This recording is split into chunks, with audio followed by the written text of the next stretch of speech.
तो आप सभी का हमारे YouTube चैनल पे स्वागत है।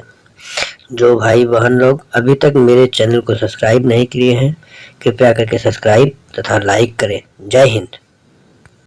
हेलो दोस्तों, आज की इस वीडियो में हम उन 21 बातों के बारे में जानेंगे जो हमें श्री भागवत गीता से सीखने को मिलती है। इन 21 सीखों को मैं आपको एकदम सिंपल हिंदी, इंग्लिश, उर्दू जो शब्द मुझे मिलेगा उन शब्दों में आपको मैं समझाऊंगा। इसलिए अगले कुछ मिनट्स आपको मेरे एक एक शब्द को ध्यान से सुनना और समझना पड़ेगा। बिना समय बर्बाद किए बढ़ते हैं इतिहास के उस सबसे बड़े ज्ञान के खजाने की तरफ जो इस दुनिया के ही नहीं बल्कि इस सृष्टि के सबसे बड़े मोटिवेशनल स्पीकर श्री कृष्ण द्वारा दिया गया है और जिसको बड़ी आसानी से समझकर और आसानी से फॉलो करके कोई भी इंसान वो सब पा सकता है जो वो चाहता है। चाहे खुशी पाना हो, चाहे सफलता पानी हो, या चाहे मैनेजमेंट सीखना हो, या चाहे अपनी जिंदगी बेहतर बनानी हो, श्री भागवत गीता से ज्यादा महान कोई और दूसरा कोर्स नहीं हो सकता।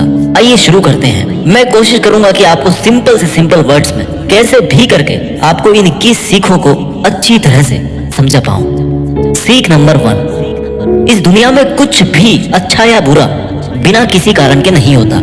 एक बार पुराने टाइम में एक गांव में एक गरीब औरत रहती थी। उसको जब बच्चा हुआ तो वो बिल्कुल स्वस्थ था, लेकिन एक बार किसी इंसिडेंट की वजह से उस बच्चे के हाथ की एक उंगली कट गई।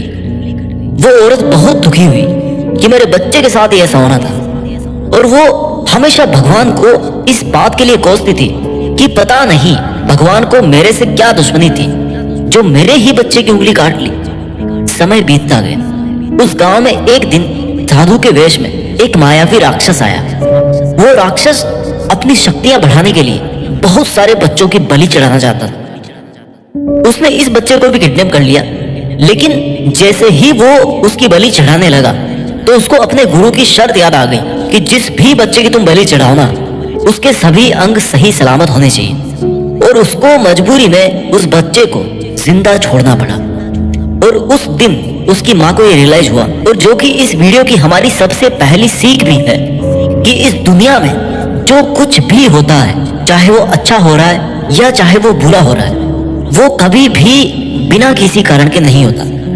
सीख नंबर 2, आप किसी भी कंडीशन में कर्म किए बिना और उसका फल पाए बिना नहीं रह सकते। ऐसा हो ही नहीं सकता कि इंसान का शरीर एक सेकंड के लिए भी बिना कर्म किए रह सके। ऐसा हो ही नहीं सकता कि इस सृष्टि का एक कण एक सेकंड के लिए भी बिना किसी कर्म के रह सके। कर्म करना हमारे जीवन का अभिन्न हिस्सा है। अगर हम सोते भी है ना तो हमारा दिमाग नहीं सोता है। हम सपने देखते हैं, सांस लेते हैं। हमारे शरीर के हर अंग में करोड़ों सूक्ष्म कण अपना काम करने में लगे रहते हैं। हम कर्म करने से कभी नहीं बच सकते। और ऊपर से भगवान ये भी बोलते हैं कि हमें किसी कर्म में बंद करके नहीं रहना चाहिए। कंफ्यूज हो गए ना आप? देखिए, हम ना तो किसी भी पल कोई काम किए बिना रह सकते हैं और ना ही हमें कर्म में बंद करके रहना चाहिए। कहने का मतलब ये है कि हम जो भी करते हैं वो ये मान कर करें, ये करने वाला मैं नहीं हूं बल्कि करने वाला वो है, ऊपर वाला भगवान। मैं तो केवल एक कारण मात्र हूं उसको करने के लिए। इस काम को मैं नहीं कर रहा हूं बल्कि ये काम मेरे द्वारा हो रहा है, मेरे द्वारा कराया जा रहा है। और जब हमारी सोच इस लेवल की होगी तो हमें कभी भी कोई भी दुख नहीं मिलेगा, हमें कभी पश्चाताप नहीं होगा, हमें कभी घमंड नहीं होगा। सीख नंबर 3, दूसरों के गुलाम रहकर खुश रहने की बजाय आजाद होकर खुद के दुखों का सामना किया जाना चाहिए। भले ही आपकी जिंदगी में कितने ही कष्ट हो, लेकिन अगर आप आजाद हो ना तो आप ही वास्तविक मनुष्य हो। श्री भागवत गीता में गुलामी को मौत से भी बुरा बताया गया है। इंसान किस किस का गुलाम नहीं है, वो अपने दिमाग का, अपने विचारों का गुलाम है। आज हम स्मार्टफोन के गुलाम हैं। कहीं काम कर रहे हैं तो किसी के गुलाम होकर काम कर रहे हैं। दूसरों का साथ लेना और दूसरों का गुलाम बनना, इसके बीच में एक हल्की सी लाइन, और इस लाइन के उधर आप चले गए ना तो समझो आप गुलाम बन गए किसी के। और वो लाइन है सेल्फ रेस्पेक्ट। जब तक इंसान अपनी सेल्फ रेस्पेक्ट बना करके कोई काम करता है तब तक वो आजाद रहता है। लेकिन जब वो किसी के सामने इतना गिर जाता है कि उसकी सेल्फ रेस्पेक्ट खत्म होने लगती है तो उसकी लाइफ समस्याओं से घिर जाती है और वो गुलाम बन जाता है। इसलिए दूसरों के गुलाम रहकर खुश होने से अच्छा है कि आजाद होकर खुद की समस्याओं का सामना किया जाए।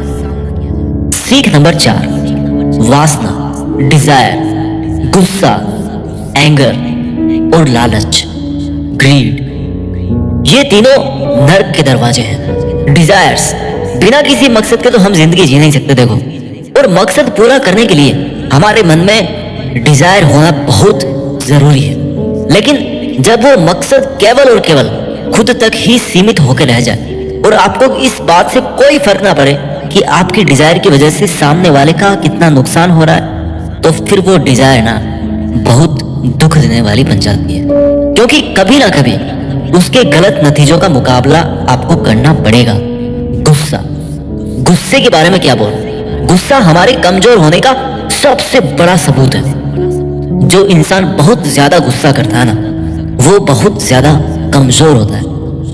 ठीक है, अगर किसी के अच्छे के लिए आपने गुस्से की एक्टिंग कर ली तो समझ में आता है, लेकिन ये क्या बात हुई कि बीपी हाई हो गया, आंखें लाल हो गई, पसीना आ गया, पूरे आउट ऑफ कंट्रोल हो गए।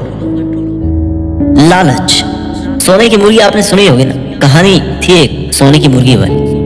जो मुर्गी एक दिन में एक सोने का अंडा देती थी, लेकिन एक दिन उसके मालिक ने अपने मन में लालच किया कि भैया ये अगर मुर्गी डेली अंडा दे रही है तो इसके पेट में पता नहीं कितने अंडे होंगे, और मैं डेली एक एक अंडा नहीं ले सकता, मैं आज ही इस मुर्गी का पेट काट करके पूरे अंडे बाहर निकाल लेता। और आखिर में क्या हुआ? मुर्गी मर गई। उसको अगले दिन से कुछ नहीं मिला। जितना उसको मिल रहा था ना, उसके लालच की वजह से वो भी उसके हाथ से छिन गया। वासना, गुस्सा और लालच, डिजायर, एंगर एंड ग्रीड, ये तीनों नर्क के दरवाजे हैं। और मरने के बाद वाले नर्क की बात नहीं कर रहा मैं। नर्क समान जिंदगी जीना मरकर नर्क जाने से भी बुरा है। सीख नंबर 5, इंसान जब पैदा होता है ना तो वो नंगा आता है, और मरता है तब भी उसको ऐसे ही जला दिया जाता है। उसके साथ में कुछ नहीं जाता, वो कुछ नहीं लेकर जा पाता। जिंदगी में जो कुछ भी आपको यहाँ आने के बाद मिला है वो आपके आने से पहले किसी और का था, और जब आप यहाँ से चले जाओगे तो वो सब किसी और का हो जाएगा। जो पैसा आपके पास है ना आज, जो नाम आपके पास है, जिस पोजीशन पे आप, उस पोजीशन पे आपसे पहले कोई और था।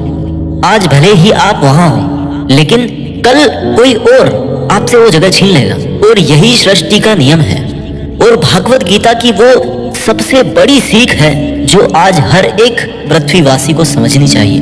तो अगर बदलाव इस दुनिया का नियम है, तो फिर ऐसी कौन सी चीज है जो हमेशा रहती है? कोई तो चीज होगी जो हमेशा आपके जाने के बाद भी इस दुनिया में रहेगी, एंड दैट इज इंसानियत। सबसे पहले एक अच्छा इंसान बनिए। हर एक मनुष्य उस परमात्मा का अंश है, और हमारे सीधे तार उस परमात्मा से जुड़े हुए हैं। हमारी आत्मा कभी गलत नहीं हो सकती, पर हम शरीर के सुखों के लिए गलत कामों में लग जाते हैं, और उनका नतीजा भी गलत होता है। खैर छोड़िए, आज हमारे पास जो कुछ भी है, चाहे हमारा प्यार हो, कोई रिश्ता हो, पैसा हो या नाम हो, वो हमसे एक ना एक दिन जरूर छिन जाएगा, जरूर दूर चला जाएगा। और यही इस सृष्टि का नियम है कि जो कल किसी और का था वो आज आपका है, लेकिन आज जो आपका है ना, वो आने वाले कल में किसी और का हो जाएगा।